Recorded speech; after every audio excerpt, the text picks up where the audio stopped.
the Lord has come. Let earth receive her King.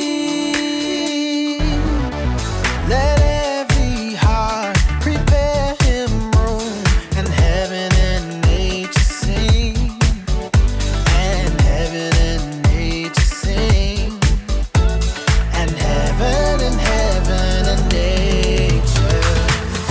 Glory to the King, he is everything. Our hearts will rejoice and sing. Glory to the King, let the praises ring. Our hearts will rejoice and sing. Joy to the world. Joy to the world. The Savior reigns.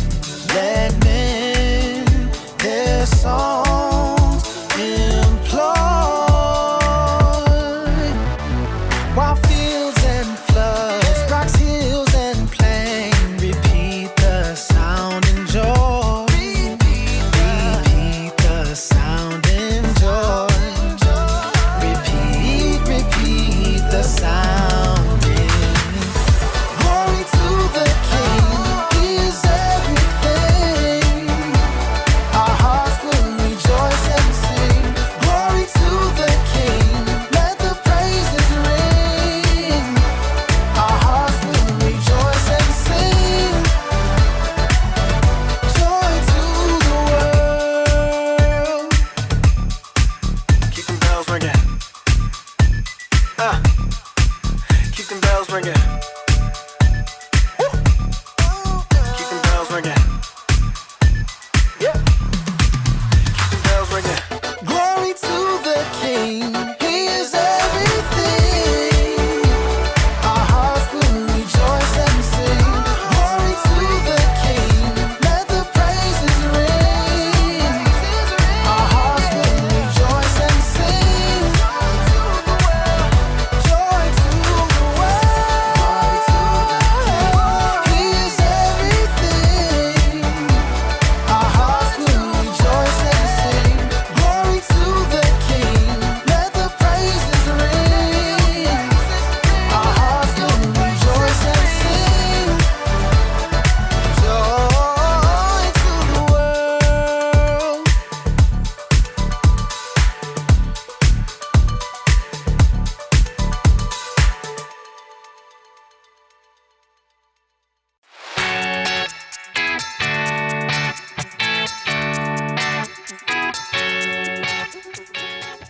What's up, everybody? My name is Jacob, and if nobody said it to you yet, let me be the first to say Merry Christmas! Joy to the world, the Lord has come. We all know what Christmas is about, right? It's about Christmas pie. Or Christmas is actually about a big guy in a red suit. Ho, ho, ho! Merry Christmas! Christmas is about watching movies. Truth is, Christmas is about a lot of things, but there is one thing that makes this whole season worth celebrating. You know what I'm talking about. It's the presents! Let's see what we got this week. This little baby is what all the fuss is about. This is Christmas. Christmas is celebrating Jesus, God's greatest gift. You'd think that a gift from God would come in a larger package, not just a baby. There's gotta be more to it than just that. You're right. There's a lot more to it. And it all starts in Bethlehem. I'll see you later. The Bible. It's 66 books of history, stories, letters, and poetry that fit together to form God's one big story. The epic adventure of how he created us and loves us so much that he made a way to rescue us. As we travel through the Bible, from Genesis to Revelation, we discover people who met God and found their lives changed forever. Now, for an amazing story, inspired by the Book of Luke, chapter 2, verses 1 through 7. Mary's world had been turned upside down. Though she was an ordinary girl living in an unimportant town, God had sent an angel to visit her. God is very pleased with you. Me? You're talking to me? You will become pregnant and give birth to a son. You must call him Jesus. He will be great and will be called the Son of the Most High God. Mary was probably shocked, overwhelmed, and maybe fearful, but she chose joy. She chose to trust that God loved her so much, he had given her an important part to play in his story. I serve the Lord. May it happen to me just as you said it would. Just as the angel had said, Mary became pregnant, and the months raced by. Mary and her new husband Joseph prepared for the brand new baby to arrive. A cradle. I'll make him the most beautiful cradle you've ever seen. Joseph was a carpenter and took pride in creating smooth tables and sturdy cartwheels, but his work was soon interrupted. Mary, Joseph, and every person in the tiny town of Nazareth streamed out of their homes. A messenger on a dusty horse skidded to a stop in the small town market. Is this really a town? It doesn't deserve a dot on the map. As the people of Nazareth watched from a careful distance, the messenger pulled out a scroll and cleared his throat. Hear ye, hear ye. Caesar Augustus orders that everyone must go to their town of origin to be counted. Can't you just count us now? 1, 2, 3. No. The counting must be done properly and in order so we can make you pay lots of taxes. Farewell, and by that I mean good riddance. Mary and Joseph and their neighbors were left coughing in the dust. Joseph, we'll have to go to Bethlehem where your family is from. I'll go. You can't travel right now. Of course I can. Absolutely not. A short time later, Mary and Joseph set off on the long road to Bethlehem. Perhaps they recalled the words of the prophet Micah. Bethlehem, you might not be an important town in the nation of Judah, but out of you will come for me a ruler over Israel. It's possible Mary rode on a donkey. Or she might have walked right alongside Joseph. Either way, the journey took nearly a week, and camping wasn't very comfortable for a woman about to have a baby. Please tell me your cousins will have a bed for us. Great Aunt Ada is the perfect hostess. But when they reached Bethlehem, the little town was neither silent nor still. It looks like everyone else came home too. Well, if Aunt Ada doesn't have room, there's always Cousin Gideon. He makes an excellent pigeon pie. But not a single one of Joseph's relatives had a spare room or an extra bed. Please, just anywhere. This baby is coming soon.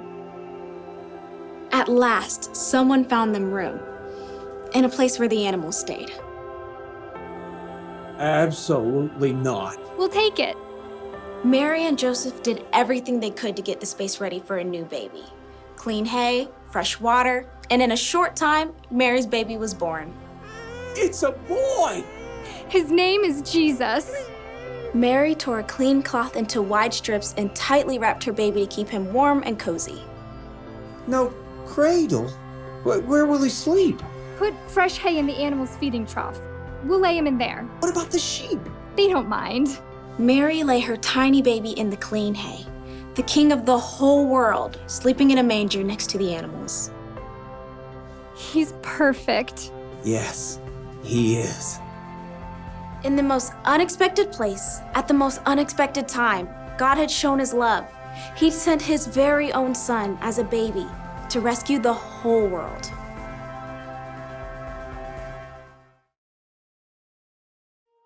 Do you want to know what Christmas is really about? Ho, ho, ho! No!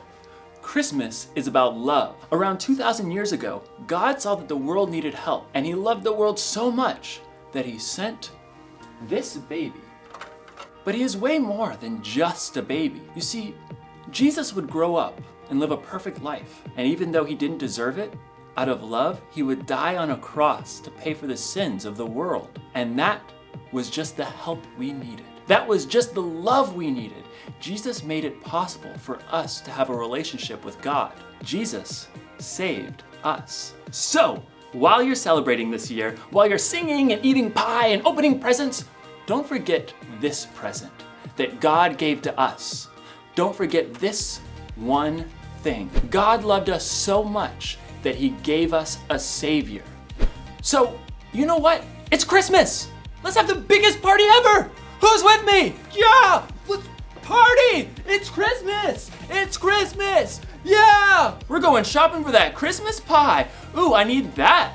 I need this. I need Christmas spring.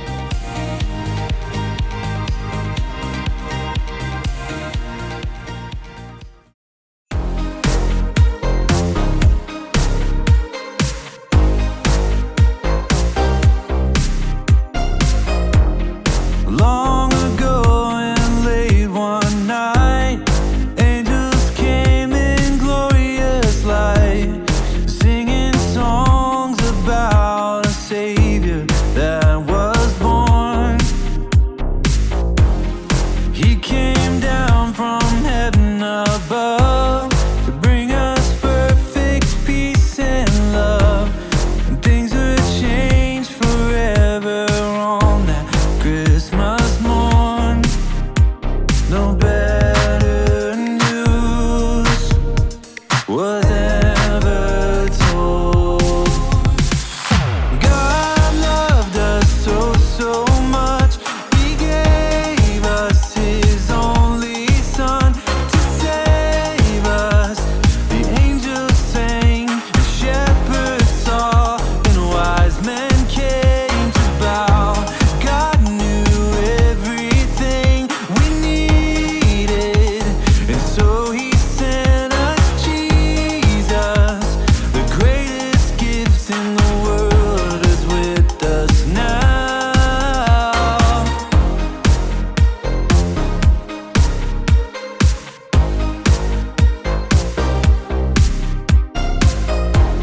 Shepherds heard and ran to see what the angels said would be. And in Bethlehem they found that it was true.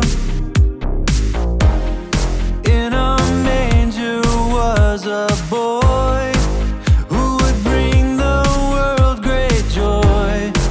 So they went out telling everyone they knew. No better news was ever told. God loved us so, so much. He gave us his only Son to save us.